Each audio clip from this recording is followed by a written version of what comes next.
नमस्कार, मैं जितेंद्र चतुर्वेदी। बात शुरू करूं उससे पहले आपसे आग्रह रहेगा कि अगर आप मतांतर से नहीं जुड़े हैं तो जुड़िए, वीडियो को लाइक कीजिए और खूब शेयर कीजिए। चर्चा करेंगे दिल्ली के उस बहुचर्चित शराब घोटाले की जिसने आम आदमी पार्टी के भीतर भूचाल ला दिया है। सब सदमे में है, किसी को कुछ समझ में नहीं आ रहा है क्योंकि उन्होंने ये कल्पना तो नहीं की थी कि ऐसा कुछ होने जा रहा है। और इसी वजह से सरकार और पार्टी सशंकित है इस बात को लेकर कि अरविंद केजरीवाल को गिरफ्तार किया जा सकता है। हालांकि ये चर्चा पार्टी के अंदर भी और बाहर भी है, और खास तौर से इस चर्चा को बल तब से मिला जब से ये जो मनीष सिसोदिया की जमानत याचिका पर बहस हुई और उस बहस के दरमियान जो तमाम तरह की बातें रखी गई सुप्रीम कोर्ट के में, उससे ये सवाल तो उठने लगा था कि अब अरविंद केजरीवाल के लिए उल्टी गिनती शुरू हो गई। और फिर जब ऑर्डर आया तो उस ऑर्डर में सीधे तौर पर मनीष सिसोदिया की जमानत याचिका को खारिज कर दिया गया। और ये खारिज होना दरअसल आम आदमी पार्टी और सरकार के लिए बड़ा भारी सदमा था। और दूसरा, ईडी जिस तरीके से इस पूरे मामले में जांच पड़ताल कर रही है उसके तरीके पर और उसके एविडेंस पर एक तरह से ये मोहर थी सुप्रीम कोर्ट की, तो स्वाभाविक है ईडी और कॉन्फिडेंस में आ गई कि वो ठीक ढर्रे पर चल रही है। भले ही उस पर चाहे जिस तरह के आरोप प्रत्यारोप लग रहे हों, लेकिन उसने जिस तरह से इस पूरे मामले में छिद्रान्वेषण किया और खोज कर और खोद कर तमाम सबूत निकाले, वो सबूत आप देखिए कि उसको सुप्रीम कोर्ट भी आप कहें कि प्राइमा फेसी मानता है कि नहीं है कुछ इसमें। तब अब जब है कुछ इसमें, एक और दूसरा, ईडी ने कहा ही था कि आम आदमी पार्टी को जो है हम आरोपी बनाना चाह रहे हैं, सोच रहे हैं। और इधर मनीष सिसोदिया ने तो पूरा खेल ही कर दिया था अरविंद केजरीवाल का, ये बोलकर कि कैबिनेट का फैसला रहा। तो साहब, कैबिनेट का फैसला रहा तो अरविंद केजरीवाल भी है। सो ईडी ने कहा कि आइए अब हम चाय पीते हैं आपके साथ।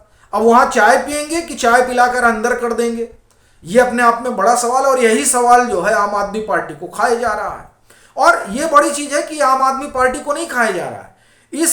ये जो ईडी ने अब बुलाया है उससे पूरा विपक्ष जो है उसमें हड़कंप मचा हुआ है। और इसकी बानगी कपिल सिब्बल है। देखिए, कपिल सिब्बल साहब बहुत बड़े वकील हैं और राज्यसभा के सांसद हैं, आप वाकिफ ही हैं। और वो उन लोगों में शुमार है जो विपक्षी एका के अलंबरदार हैं। अब वो उतर गए हैं अरविंद केजरीवाल के लिए बैटिंग करने। वैसे वो अकेले नहीं है, आप देखिए कि जदयू भी उतर आई है कि नहीं ये गड़बड़ हो रहा है, ऐसा नहीं होना चाहिए। संजय राउत भी बोल चुके हैं नहीं ऐसा नहीं होना चाहिए, ये सब एजेंसियों का दुरुपयोग हो रहा है। लेकिन हम बात करेंगे कपिल सिब्बल की, और वो इसलिए क्योंकि कपिल सिब्बल और अरविंद केजरीवाल के रिश्ते जो है वो बड़े अजब गजब रहे। रिश्ते मतलब राजनीतिक। देखिए, एक दौर था जब अरविंद केजरीवाल कपिल सिब्बल को लेकर आप एक तरह से कहें कि माहौल बनाया करते थे। जो दागो और भागो की राजनीति अरविंद केजरीवाल करते हैं, उस राजनीति के शिकार कपिल सिब्बल भी रहे। कपिल सिब्बल पर भी उन्होंने आरोप लगाए थे, बाद में पता चला कि माफी वाफी जो है मांगी गई। और आपको ध्यान होगा कि ये तो सरकार ही थी, मंत्री थे कपिल सिब्बल जब अन्ना आंदोलन चल रहा था। और ये आंदोलन दरअसल उसी कांग्रेस के भ्रष्टाचार के खिलाफ था। लेकिन अब अरविंद केजरीवाल का तो क्या ही कहा जाए, नैतिकता का अलग पैमाना है। जिस सरकार के खिलाफ उन्होंने आंदोलन किया जब 2013 में चुनाव होता है और आम आदमी पार्टी बहुमत से दूर रह जाती है, तब उसी कांग्रेस के साथ हाथ मिलाकर सरकार बना लेते हैं। और फिर ये कहते हुए दामन झाड़ लेते हैं कि नहीं नहीं नहीं, नैतिकता का पैमाना है, हम इनके साथ नहीं रहेंगे। खैर, नैतिकता के पैमाने पर वो पल्ला झाड़ लेते हैं, सरकार चली जाती है। और 2015 में फिर चुनाव होता है और प्रचंड बहुमत से आम आदमी पार्टी की सरकार आती है। उसके बाद से पानी पी कर आम आदमी पार्टी जो है वो कांग्रेस को कोसती है। और ये तमाम क्लिप हैं इन लोगों के, किस तरह से संजय सिंह जो है सोनिया गांधी पर हमला करते थे, अगस्ता वेस्टलैंड पर बात करते थे, किस तरह से अरविंद केजरीवाल बात करते थे, ये तमाम चीजें हैं। लेकिन आप देखिए फिर क्या होता है। फिर 2019 का लोकसभा का चुनाव आता है और अरविंद केजरीवाल जो है साष्टांग हो जाते हैं कि साहब हमसे जो है आप समझौता कर लो, हम लोग दिल्ली में मिलजुल के चुनाव लड़ते हैं।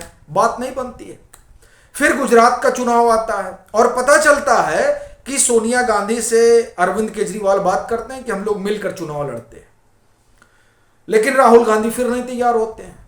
फिर तीसरी बार आता है, कब? दिल्ली का जो अध्यादेश आता है उस पर समर्थन जुटाने के लिए, तो वो समर्थन होता है और फिर तमाम चीजें, इंडिया गठबंधन बनता है।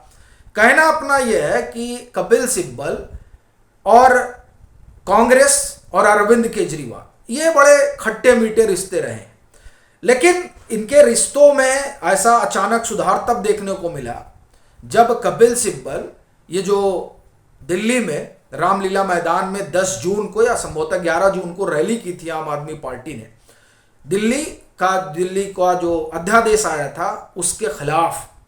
तो उस मैदान में, उस मंच पर कपिल सिब्बल इनके साथ मौजूद थे और तब से ये हुआ कि नहीं, अब जो है कपिल सिब्बल और अरविंद केजरीवाल के जो रिश्ते हैं मधुर हो चले हैं। वैसे भी कपिल सिब्बल इस समय विपक्ष के सभी नेताओं की जरूरत भी है, क्योंकि सबसे काबिल वकील माने जाते हैं और एक तरह से उनका अपना जो है रसूख ही है, तो इसलिए भी।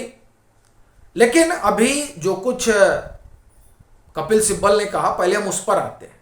और क्या अब कपिल सिब्बल इनके लिए कोर्ट कचहरी भी करेंगे, यह भी अपने आप में एक बड़ा सवाल है। देखिए, कपिल सिब्बल ने 2 ट्वीट किया है।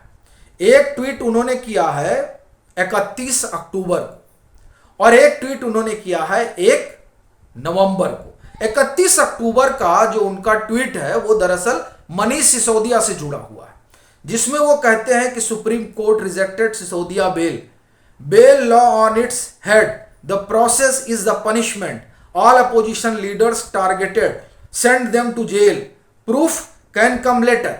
यानी इनका कहना था कि ये देखिए, तो बेल जो है वो एक तरह से नियम है कि बेल होनी चाहिए, लेकिन अभी देखिए कि इनका बेल रिजेक्ट हो गया और अब जरूरत यह है कि सारा पोजीशन एक हो जाए, सबको जेल में भेज दिया जाएगा। यानी कि मनीष सिसोदिया के पक्ष में एक तरह से आप कहें कि बैटिंग कर रहे थे। अब जब अरविंद केजरीवाल को ईडी का सम्मन हुआ है, तो अब वो अरविंद केजरीवाल के पक्ष में बैटिंग करते हुए लिखते हैं कि Kejriwal summoned by ED targeting leaders of almost all political parties in opposition. ED and denial of the bail to leader has become a political weapon in the hand of the government. Time to court to wake up. यानी कह रहे हैं कि ये जो ED है इसका दुरुपयोग हो रहा है साहब, और अब कोर्ट को जगना चाहिए। बड़ी बात यह है कि कपिल सिब्बल साहब जो है, अभी संतिल बालाजी वाले मामले में लोगों ने तो यही सब तकरीर दी थी, लेकिन बात तो नहीं बनी। और अभी आप देखिए कि ये जो न्यूज क्लिक वाला मसला था जिसमें सिब्बल साहब पेश हुए थे दिल्ली हाई कोर्ट में, वहां भी इन्होंने यही सब तकरीर दी थी कि ये जो यूपीए है और जो पीएमएलए है इसकी धाराएं एक तरह की हैं और तमाम सारी तहरीरें दी थी, लेकिन वहां भी बात नहीं बनी। तो अब बड़ी चीज ये है कि अगर ईडी है या जो एजेंसियां हैं वो अगर आप एक तरह से कहें कि ताकत का दुरुपयोग कर रही हैं, तो ये बात तो कोर्ट को भी दिखाई देती है और स्वाभाविक है कि कोर्ट जो है वो बेल तो नहीं देता, मतलब बेल रिजेक्ट नहीं करता, बेल मिल जाती। अब मनीष सिसोदिया का कपिल सिब्बल साहब ने उदाहरण दिया, लेकिन अब मनीष सिसोदिया वाले में आप देखिए कि मुझे लग रहा है कि ये जुलाई अगस्त से शुरू हुआ था, अगस्त से मामला शुरू हुआ, अगस्त सितंबर अक्टूबर नवंबर में देखिए ऑर्डर आता है, 14 दिन के आसपास ऑर्डर रिजर्व रखा जाता है, यानी 2-2.5 महीने बहस चलती है। और आप देखिए लास्ट दिन तो मुझे लग रहा है 3 दिन बहस चली है और लंबी बहस चली है, तमाम सारे मटेरियल सुप्रीम कोर्ट के सामने रखे गए हैं, तब जाकर जो है बेल मनीष सिसोदिया की रिजेक्ट हुई है। और सबसे बड़ी चीज ये है कि इसमें तो ये बात भी निकल कर आएगा कि 338 करोड़ रुपए का मनी ट्रेल एस्टैब्लिश हो रहा है। तो इस नजरिए से अगर देखा जाए तो लगता है कि ईडी को या एजेंसियों को नाहक ही अपोजिशन की तरफ से घेरा जा रहा है, लेकिन फिर भी राजनीति है तो उस राजनीति का ये एक हिस्सा है। अब ये देखने वाली बात रहेगी कि जिस तरह से कपिल सिब्बल ने मोर्चा संभाला है, तो क्या आगे अब कोर्ट कचहरी में भी रहेंगे क्या अरविंद केजरीवाल के संग। बाकी आपकी अपनी क्या राय है, जरूर साझा करिए। मतांतर से नहीं जुड़े हैं तो जुड़िए, वीडियो को लाइक कीजिए और खूब शेयर कीजिए।